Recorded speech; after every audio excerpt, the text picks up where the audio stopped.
Welcome to the Ray Carr Show. Our very special guest, the legendary Petula Clark. Petula, welcome to the Ray Carr Show. Thank you, Ray. Thank you. I'm delighted to be able to talk to you. What do you want to talk about? Well, we're going to talk about let's talk about your illustrious career, and it all began back in the BBC, or actually in Wales, right? Well, yes. You see, I mean, this is a long story. This is going way, way back. You know, I'm part Welsh. My mother was Welsh, and they're very musical people. And I spent a lot of my childhood in Wales when I wasn't in just outside London, which was where we lived. Which was, you know, being bombed during the Second World War. So my life was sort of between Wales and London, and it was in Wales where I first started singing in chapel, actually. And I was a very small child, but I always loved music. And then you're quite right, of course, my big break, I suppose, came with the BBC radio, good old-fashioned radio. That's right, radio, our good friend. And I sang for the Forces. I was the Forces' little mascot, really, I suppose, and that started my big career. Petula, now also, according to my records, you did some impersonations of some very famous radio stars and singers at that time, like Vera Lynn, Carmen Miranda, and Sophie Tucker. Is that true? I know it sounds a bit strange, but yeah, well, you know, I like to do comedy. I was always, you know, there were two little girls who were quite famous at that time. One was me, and the other one was Julie Andrews. And she started very young too. She was a much more serious little girl. You know, she sang semi-classical songs, and it was all very straight. And I was more like the sort of, I sort of sang swing and jazz and did comedy things. So, you know, I was more of a kind of, you know, a bit of a character, you know. But you had fun with it. Well, of course, I loved it. I mean, I was actually basically very shy. So, but when I went on stage and I saw that people kind of enjoyed hearing me sing and that I could make people laugh, that made me feel less sort of intimidated about things in general. Did you enjoy actually singing or just performing in general more? What do you prefer? Oh, I love to sing. I mean, it would be hard to imagine my life without music in general, you know. I've always got some kind of music going through my head. I also write. But, you know, I like to act, too. You know, I've done a fair amount of that. Oh, you have, yes. You've done a number of great movies. Yes, but I also, Ray, I did some theater, what we call straight theater, you know, without music, and I enjoyed that, too. I like working with other actors, as well as doing my own sort of one-woman show. What was that like? Tell me a little bit about that one-woman show. Oh, well, I still do it. I mean, that's pretty well what I do. You know, when I do concerts, and, you know, I did a tour last year of the UK and another one of Australia last year, and I'm doing some more in France. So, yeah, I love doing that because it means that I can do pretty well what I want to do. You know, I have a 2.5-hour show. I have usually a great bunch of musicians, great sound system, great audience. I mean, what else do you want? Right, it's got everything you need. Yes, and I just choose what I want to sing. So it's like a party for me. That's fantastic. And, you know, the great thing is you've been doing entertainment for a very long time, and you're still great at it, and you still enjoy it. Oh, yes. I mean, I wouldn't do it, Ray, if I didn't enjoy it. It's also part of my system, if you like. You know, I started so young, it doesn't feel like a job to me. It feels like, you know, the natural thing for me to do. I probably feel more at ease on stage than I do talking to you, for instance. Wow. Tell me a little bit about Petula, if you may, or if you will here. Your first big break coming out of the late 50s. What was the thing that really catapulted you to superstardom that you feel in England?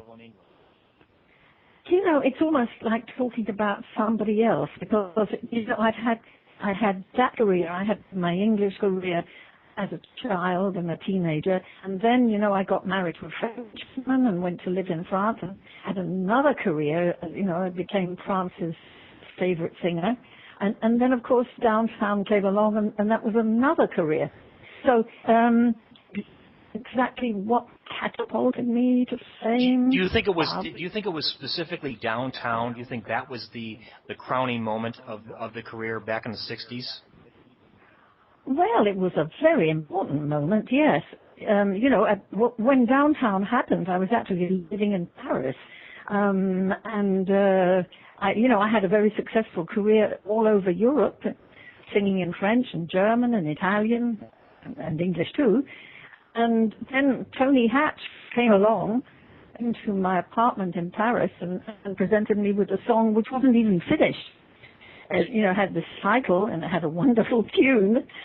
It wasn't quite finished, and I said, "That's great. Finish it and let's do it." And we recorded it a couple of weeks later in London, where most of those songs afterwards, like Subway and Couldn't Live Without Your Love, and all of those songs were recorded pretty well. All of them were recorded in London in the same studio where we recorded Downtown. Working with Tony Hatch had to be a great pleasure for you. I mean, it seems like the collaboration between both of you was magic. Oh yes, definitely. I had known Tony before he came to me with Downtown. We had worked in the studio on my French recordings, and he was a sort of junior producer at High Records in London, and I liked him. We got on well together. I mean, he was very efficient and all that kind of thing, but I knew there was something else there. But it wasn't until he played me Downtown on my piano in Paris that I realized, oh yes, this is great. And then when we got into the studio and I heard the orchestra and those first two fantastic bars or measures, as you say in America, on the piano, and then this explosion of orchestra, that's when I thought, my God, this guy's got something. And he didn't just write the songs, but he orchestrated them and produced them. So, it was a very important moment for both of us, I think. And it turned out to be one of the most important moments for me. Is the first time I ever heard that song, I was a young boy, and I think it was the most influential song in me growing up. It was one of the greatest songs ever. Oh yeah, Petula. It's been my favorite song ever since I was like 5 years old, and I want to thank you for recording it because it's been so important to me. Well, that's nice to hear. There've been a lot of great songs since, of course, but Downtown seems to have a life of its own. I still sing it obviously on stage, and I recorded it. I re-recorded it recently on my new album, new English album. I don't know if you've heard it, but it's even when you slow it down in tempo and give it a different feeling, it's still a great song. Yeah, it is a great song. Now, you recorded it in a number of different languages, too, right? Oh, yes. Sort of back then in the 60s, you sort of had to do your songs in different languages. If you wanted to have a hit in Italian, you'd have to record Downtown in Italian, which I did. It was called Ciao Ciao, would you believe? And I recorded it in German and in French. But funnily enough, now, when I sing it here in France, because I'm talking to you from Switzerland, the French like to hear it in English. And it is actually better in English than in any of the other languages.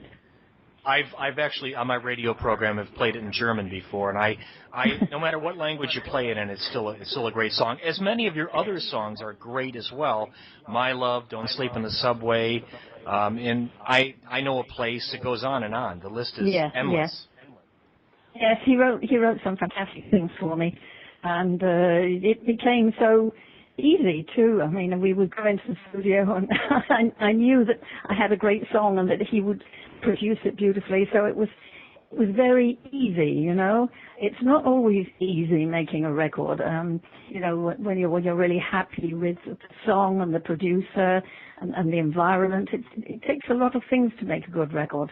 Absolutely, it does. But most of all, it takes a great singer. And I want to mention a fact, Petula, here that in 1964, you wrote the soundtrack for a French film called Daggers Drawn. Tell me a little bit about that. And how many soundtracks did you write? Oh, where did you get hold of that information? Well, I did some research, and I hope my research is correct. No, you're absolutely correct, yes. But I mean, it's not one of the best things I've ever done, but, you know, I was living in Paris at the time, and they wanted me to write the music for this, and I thought, well, you know, why not? It sounds easy to me. Of course, it's not as easy as all that, actually, but I did it, and yes, it's there. No, I think it's very good, actually. It's very good. Well, thank you.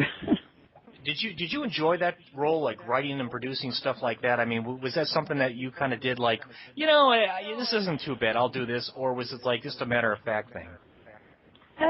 It was somewhere between the two, I think, Ray. I didn't think that I was equipped to do it, but they insisted on me doing it. Some of it was quite fun. You know, I actually write quite a lot now. I write a lot more now than I was doing then, and I enjoy the whole process of writing. It's almost as much fun as singing. And, you know, I find, too, that when I write my own songs, I'm able to express myself a little better. I'm able to say things that only I can say or that only I can feel. Right. Other writers may not find that, you know. Well, it's kind of based on your experience because you've sang many different songs and you've done a lot of things, so that's probably a little more natural now for you. Yes, I think so, and I think I've got more confidence in my own writing now. So that's something that I enjoy. I'm not a kind of, I don't look on myself as a songwriter. I'm a sometimes songwriter, you know.